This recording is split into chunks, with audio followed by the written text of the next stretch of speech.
Olá, sou o professor Hamilton e vou conversar com você nessa aula sobre modelos de gestão de pessoas. Vamos ver? Bem, vamos começar aqui com o conceito então. O que é um modelo de gestão de pessoas? Um modelo de gestão de pessoas compreende o conjunto de políticas, práticas, padrões de atitudes, ações e instrumentos utilizados por uma instituição para, interferir no comportamento humano e direcioná-lo positivamente no ambiente de trabalho. Olha, essa é a essência da relação capital-trabalho. Quando nós nos candidatamos a um cargo, quando nós, de alguma forma, entramos numa empresa, seja por seleção, seja por concurso, nós levamos o quê? Um estilo de comportamento. Seja a partir da nossa experiência familiar, seja a partir da nossa experiência na escola e no trabalho. Ora, nem sempre, ou na maioria das vezes, ou talvez até quase próximo de 100%, esse comportamento nosso vai se adaptar àquilo que a instituição espera de nós. Dificilmente vai bater 10 certinho, né? Então, é correto dizer que a área de gestão de pessoas, usando diversos modelos, diversas estratégias que se desenvolveram ao longo do tempo, tenta sim, vai fazer sim, uma interferência no nosso comportamento. Nós, trabalhadores, nós, colaboradores de uma instituição, não somos exatamente como nós somos na nossa vida familiar, pessoal e social. Lá tem regras e essas regras têm que ser cumpridas. Algumas são mais liberais, outras são mais conservadoras, mas todas têm uma regra. Para quê? Para que nós sejamos produtivos e nós nos integremos de forma positiva no ambiente de trabalho. Observe que tudo isso aqui está escrito nesse conceito. Beleza? Bom, então, às vezes alguém reclama, quando eu faço essa aula presencial, dessa palavra aqui, interferir no comportamento humano. Então, hoje aí, com essa visão mais liberal que nós temos do sistema social, se entende que aqui estamos ferindo os direitos humanos. Não, não estamos não. Por quê? Porque eu posso optar então para sair daquela empresa e ir para outra, né? Naquela empresa, a empresa sim interfere através de regulamentos, normas de conduta, eventualmente ameaças de punição, incentivos, é tudo um conjunto de formas de interferir no comportamento humano. Tranquilo a definição? Sem problema? Vou para frente? Bem, vamos ver aqui já uma questão da Quadrix, uma questão de concurso, que direciona essa aula. Veja aqui, segundo essa questão, nós temos a seguinte afirmação. É o texto correto dessa questão. Segundo Chiavenato, nome do Chiavenato é Idalberto Chiavenato, um grande pesquisador, professor brasileiro, muito citado em concursos, tá? Nós temos, ao longo do desenvolvimento das instituições, 3 eras. E ele está falando aqui do século XX, só do século XX.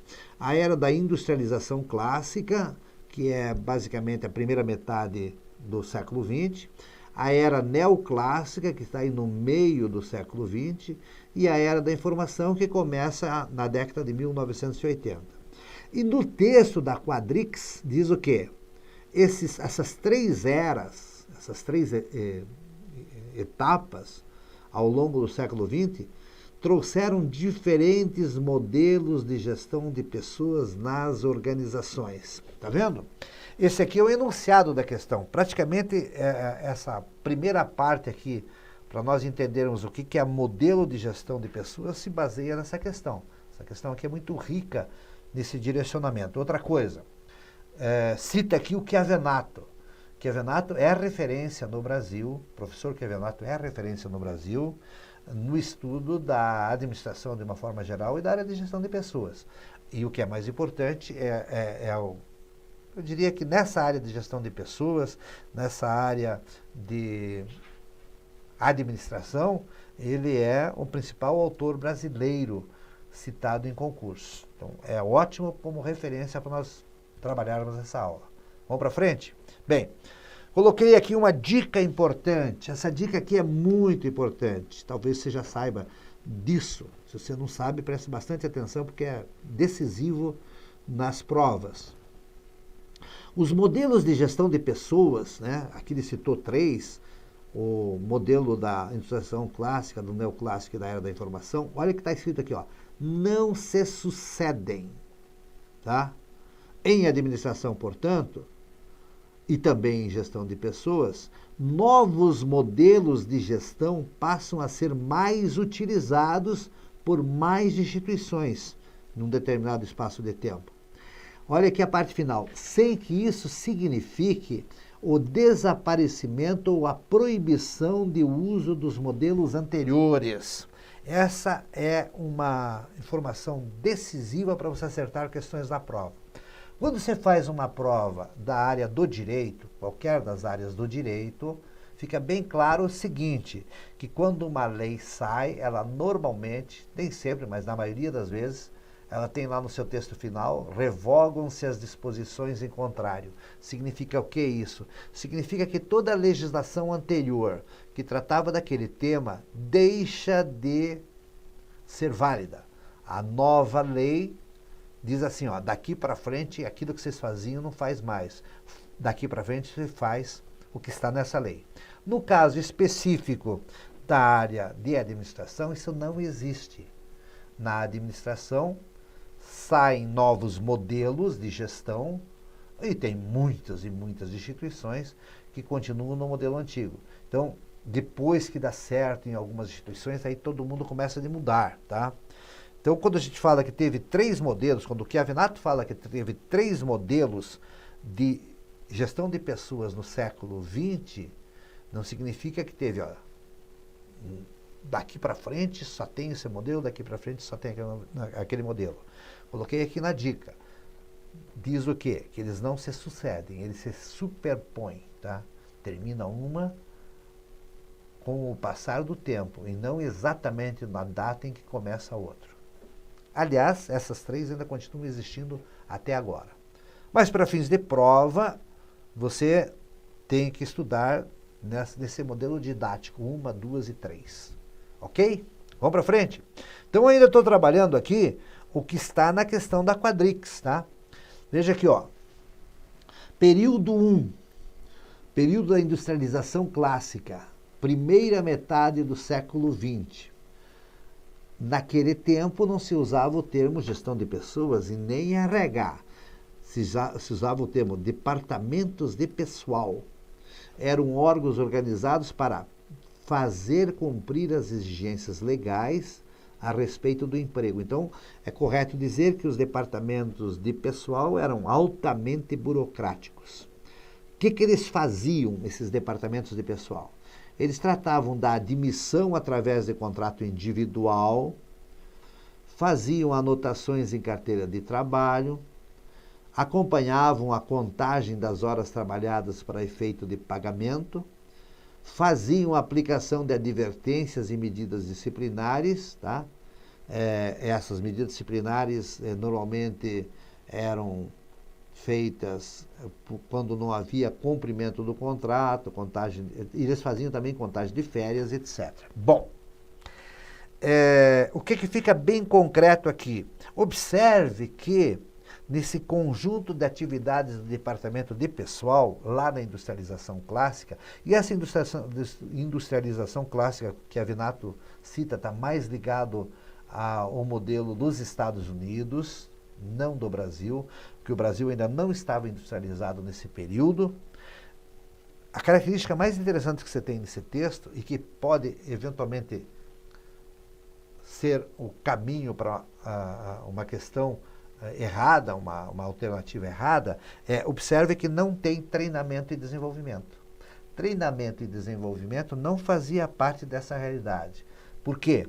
Porque aqui nós temos um modelo taylorista fordista, em que os profissionais eram treinados para realizar uma tarefa simples e repetitiva, não existia robô naquele tempo, tá?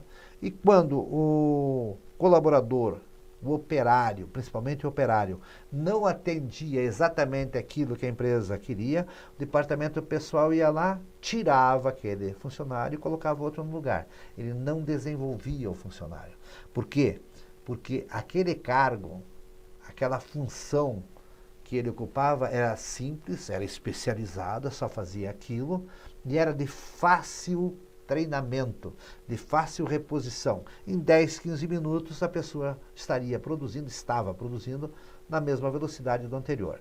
Então a grande característica, anote aí, do modelo de departamentos de pessoal é que ele não tinha entre suas atribuições a atividade de treinamento e desenvolvimento de pessoal. Tranquilo? O treinamento era feito lá na própria área de trabalho em minutos. E aí a pessoa já começava a produzir. Fechou? Tranquilo? Vamos para frente. Nesse período, então, predominava, como eu falei agora há pouco, a visão taylorista-fordista. Nesse caso, a empresa buscava alcançar o máximo de eficiência e produtividade, e o operário era visto, então, como um ente econômico. Ele era visto como um robô, tá? Ele não era visto como gente. A visão taylorista, a visão do Taylor, comparava a organização a uma máquina e considerava o salário como fundamental para a motivação dos funcionários, tá? E aqui anote isso, é importante, tá? Isso aqui não foi citado ainda pelo Chiavenato, isso aqui, essa parte aqui, esse slide aqui, é material que foi agregado, que eu agreguei ao texto do Chiavenato para ficar mais completo. A primeira parte lá da Quadrix é do slide anterior. Então aqui, ó, uma informação importante aqui. Na visão taylorista, fordista, o salário é que motivava as pessoas. Hoje a gente não entende isso. O salário motiva, mas não tanto. Há quem diga, inclusive, que nem motiva. O salário é uma obrigação da empresa. E só tinha isso. Então, era dentro daquele conceito. Pague bem que o pessoal produz bastante. Pague mal, ele produz pouco. É a visão americana. Nos Estados Unidos, o operário, o colaborador, ganha bem. Trabalha muito e ganha bem, tá? Então, nesse caso, salário, na visão do Taylor, era fundamental. Paga bem, cobra bastante, não funcionou, tira fora e põe outro. Ok? A outra visão importante é o seguinte, a organização era vista como fechada. Ela não era vinculada ao comportamento do mercado. Cada empresa praticava a sua política de pessoas a partir das suas visões, das suas necessidades. Não havia uma integração entre comportamento de uma empresa com a outra. Até porque sempre tinha mão de obra disponível em grande quantidade, porque as indústrias eram poucas e as atividades simples, fáceis de ser substituídas. Tranquilo até aqui? Vamos para frente. A qualificação do funcionário nesse modelo, então, como eu já falei, era secundária, em consequência da divisão do trabalho executado de maneira simples e repetitiva. Fechou? Muito bem. Vamos para o período 2. Então, segundo modelo de gestão de pessoas. Aqui eu voltei para a questão da organizadora e estou usando o texto do Chiavenato que está lá. Industrialização neoclássica, 1959 a 1990. Aí surge o conceito de departamentos de recursos humanos, tá vendo? E eles ainda exerciam tarefas operacionais e burocráticas, tá? Cuidavam do quê? Recrutamento, seleção. Agora observe aqui a novidade, treinamento. Treinamento entra na área de RH, no segundo estágio, na industrialização neoclássica. Aí eles tratam também de avaliação, remuneração, passam a se preocupar com higiene e segurança do trabalho, que não era característica do modelo anterior, e também passa a ter, então, uma visão aberta a relações trabalhistas e sindicais. Então, o contrato não é mais individual, ele é contrato por categoria, como ainda é hoje, ok? E aí nós temos o quê? Variadas doses de centralização e monopólio dessas atividades, tá? Então, cada empresa tinha seu estilo. Então, grande diferença entre o modelo 2 e o modelo 1 é, veja lá, treinamento, higiene e segurança do trabalho, relações trabalhistas e sindicais, que vão então além do modelo de contrato individual anterior. Então esse é o período 2. Valeu? Vamos agora então para o período 3, que é o que nós temos hoje, tá? Ele começa então em 1990 em diante, e aí no caso do Chiavenato, ele chama isso de Era da Informação. Mas esse nome ainda não está bem claro. O que está bem claro é que a Era da Industrialização já era, né? Acabou lá na década de 1980. Então esse terceiro período às vezes aparece na prova como Era da Informação, às vezes como Era do Conhecimento, às vezes Era da Tecnologia, mais recentemente tem aparecido como Era Digital. Todas elas estão certas, tá? O que fica bem claro é que nós estamos numa etapa pós-industrial e ela começa em 1990, de lá para cá. Então veja lá, ó. As equipes de gestão de pessoas. Então veja aqui a grande diferença. Anota lá, ó. Departamento de Pessoal, fase 1. Recursos Humanos, fase 2. E Gestão de Pessoas, a fase atual, ok? As equipes de gestão de pessoas proporcionam consultorias internas, a coisa ficou chique aqui, ó, para que possam assumir atividades estratégicas de orientação global, visando ao futuro e ao destino da organização e seus membros. Tá? Atividades estratégicas significa pensar a sustentabilidade da instituição, das equipes, da empresa como um todo, né? Pensar no longo prazo. Estratégica, longo prazo. Ok? Então, aí nós estamos então no período 3. Essa aqui, então, é a terceira parte do desdobramento dessa questão quadrix, que é bem longa, e a terceira parte em que aparece texto do Chiavenato. Valeu? Vamos para frente? Agora, então, a gente sai daquela visão Chiavenato quadrix e vai para o complemento da aula. Veja aqui, ó. Importância atual da área de gestão de pessoas, do modelo atual. Os gerentes setoriais tiveram seu perfil ajustado a uma nova realidade. Gestão de pessoas de sua área passou a fazer parte de sua rotina de trabalho. Olha que isso aqui é fundamental. Atualmente, há uma grande integração entre a área de gestão de pessoas e as gerências setoriais. E as gerências setoriais estão se envolvendo na rotina de gestão de pessoas. Ok? E quando eu falo aqui em envolvimento, não é na função burocrática, é na função principalmente de desenvolvimento dessas pessoas e, mais ainda, desenvolvimento da liderança, buscar líderes dentro desses grupos. Tranquilo? Bom, com isso, então, a capacitação gerencial passou a incluir disciplinas ligadas à área do comportamento, condição para que os gerentes possam se comunicar melhor com os subordinados, compreendendo então melhor seus problemas, suas expectativas e seus fatores motivacionais. É como se entende hoje, então, os processos de gestão de pessoas. Eu poderia dizer assim para você entender isso.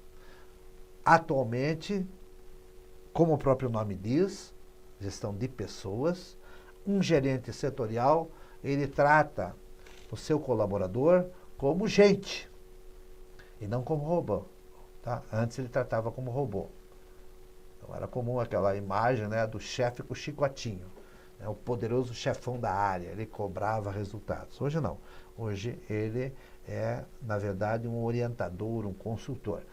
Aí você poderia assim, mas eu conheço o chefe, eu não sei de onde que é diferente. Bem, eu falei desde o começo da aula. A predominância hoje é essa. Não significa que você não possa encontrar, e você encontra modelos de gestão lá do Taylor. Estão dando certo? Estão dando certo. Sempre tem alguém que se submete a isso por necessidade, ou às vezes até porque se sente confortável com esse tipo de chefe. Então, não compare esse todo com algumas particularidades que eventualmente você conheça na empresa que você trabalha agora ou numa empresa que você já trabalhou. Porque, como eu falei, este modelo não proíbe que existam os outros modelos. Cada empresa decide o que vai ser bom para que ela possa desenvolver seus negócios. Fechou? Vamos para frente? Quais são as atividades atuais de gestão de pessoas, né? No modelo atual, o que eles fazem? Então, um sistema de gestão de pessoas moderno inclui as seguintes atividades. Provisão. Esses termos em vermelho aqui são os que aparecem na prova, tá? Provisão. Quando você vê provisão, significa o quê? Significa recrutar, avaliar, selecionar, contratar e integrar, tá? Recrutar, avaliar, selecionar e contratar, tranquilo. Integrar significa o quê? É aquela primeira semana nas empresas, às vezes algumas quase um mês, em que você é integrado à realidade da instituição. Atividade de organização. Desenho e análise de cargos. Atenção para o termo desenho. Desenho é um jargão, uma gíria técnica própria da área de gestão de pessoas. Desenho significa desenvolvimento do modelo, né? Criação de um cargo, certo? Então, desenho de cargo significa elaborar o contorno, né? Poderia até dizer assim, ó, planejamento de uma área, mas o termo é desenho, tá? Desenho e análise de cargos, estabelecimento de critérios de avaliação de desempenho. Então, isso é o quê? Isso é a atividade organização, ok? Capacitação, treinar, desenvolver, elaborar planos de carreira. Tranquilo? Gestão de desempenho, atenção, hein? Estamos aqui com um termo novo. Gestão de desempenho, que é diferente de avaliação de desempenho, tá? Gestão de desempenho significa o quê? Significa orientação ao funcionário a respeito do seu desempenho. É um acompanhamento do gestor, bem próximo, diário, cotidiano, do resultado que está sendo alcançado pelo profissional. A avaliação de desempenho ocorre no final de um período. Nesse momento, o colaborador é julgado. A avaliação de desempenho, julgamento de desempenho. Gestão de desempenho, orientação de desempenho. Tranquilo? Veja que isso aqui fica claro no texto. Olha aqui, ó. Gestão de desempenho é gerenciar e controlar desempenhos, dar feedback, orientar. Beleza? E a última das atividades, remuneração e recompensa. Remunerar, reconhecer e recompensar. Qual a diferença entre, isso também podem perguntar para você, a diferença entre remunerar e recompensar. Remunerar é pagar aquilo que foi contratado, aquilo que está no contrato, aquilo que é obrigação da empresa, o salário. Então, esse é remunerar. Quando eu falo recompensar, significa um ganho extra que o colaborador recebe por atingir objetivos ou por não cometer faltas, né? Então, recompensar pelo resultado alcançado em qualquer área pelo funcionário, tá? Então, remunerar o fixo, o obrigatório, recompensa o resultado alcançado por desempenho. Tranquilo? Outras variáveis que estão em remuneração e recompensa é oferecer benefícios e serviços. Beleza? Então veja o que você tem aqui, ó. Você tem as atividades atuais em gestão de pessoas. Muito cuidado com o termo provisão, tá? E com o termo gestão de desempenho, que é diferente do termo avaliação de desempenho. Tranquilo? Vamos para frente? Veja aqui uma questão ESAF sobre esse tema. Olha aqui, ó. Um modelo estratégico de gestão de pessoas, o modelo atual então, deve ser baseado em uma cultura de desempenho, foco em resultados e excelência, por meio da criação de mecanismos para motivar, capacitar e aperfeiçoar a atuação dos colaboradores.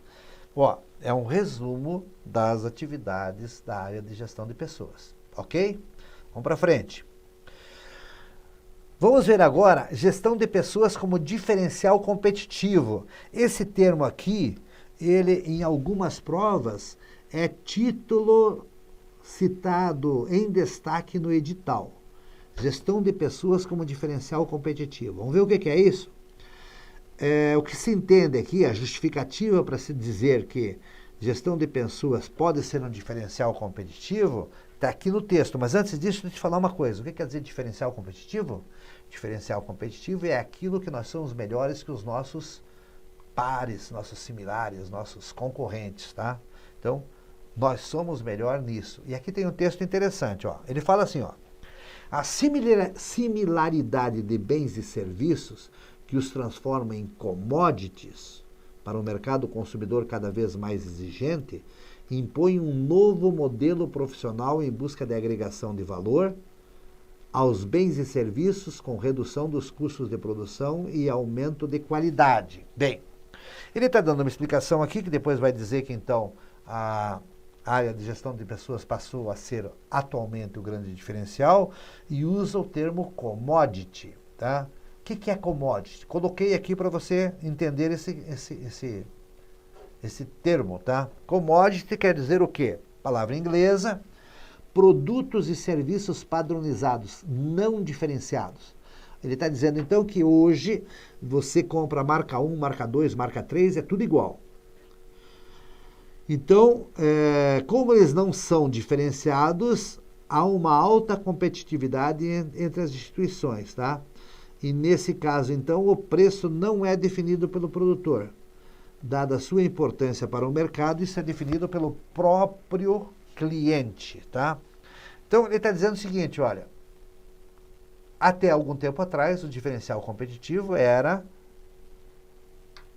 existente no tipo de serviço e no tipo de produto. Hoje não mais. Hoje, tanto o serviço quanto o produto, ele é standard, ele é padrão. Se não tiver aquele tipo de nível, não serve. E nós conseguimos trocar de marcas nas mais diversas atividades, nas mais diversas situações, e não sentimos grandes diferenças. Tranquilo? Bem, frente a isso, ele traz o que está aqui nessa questão CESP. Veja o que tem nessa questão CESP. A gestão de pessoas visa assegurar a vantagem competitiva das organizações e promover o alcance dos objetivos individuais vinculados ao trabalho. Então, como hoje o diferencial não está no produto ou serviço, onde é que ocorre esse diferencial? Na qualidade do atendimento, no desempenho das pessoas. Interessante, né? Interessante. Lembre que as atividades repetitivas, elas estão informatizadas e é comum empresas concorrentes usarem os mesmos aplicativos, os mesmos softwares. Consequentemente, elas também padronizam nessa atividade rotineira. As pessoas aparecem na qualidade do atendimento, no relacionamento, no pós-venda, na área do serviço público, as pessoas aparecem pela adequação das políticas e das formas de atendimento àquilo que a população quer. E isso, então, na visão moderna, gera o quê? A área de gestão de pessoas como um diferencial competitivo ou com uma vantagem competitiva no dia a dia. Isso está sendo cobrado em concursos, ok? Vamos ver mais sobre esse tema? Olha aqui, ó. A forma de agir, então, dos talentos humanos, e o termo talentos humanos é mais rico nisso aí, esse tipo de trabalho pode ser o seu principal diferencial competitivo, desde que a instituição pública ou privada tenha a capacidade de captar, manter e utilizar de forma eficiente a inteligência dos seus colaboradores. Muito bem, estamos encerrando essa aula, tá? Dessa forma, então, a área de gestão de pessoas precisa direcionar suas ações em acordo com as metas e objetivos da empresa, o que caracteriza, então, a visão estratégica da área de gestão de pessoas, e esse é o modelo atual. O modelo atual é gestão estratégica de pessoas, recrutando e desenvolvendo colaboradores com competência para gerarem a vantagem competitiva, tá? Então, a área de gestão de pessoas passa a ser hoje uma fonte de diferencial competitivo nas instituições no momento em que ela recruta e desenvolve colaboradores com competência superior às instituições concorrentes. Tranquilo? Beleza? Faça um bom estudo desse assunto. Gestão de pessoas com diferencial competitivo, modelos de gestão de pessoas, que é ponto certo em prova. Bons estudos, sucesso no seu próximo concurso.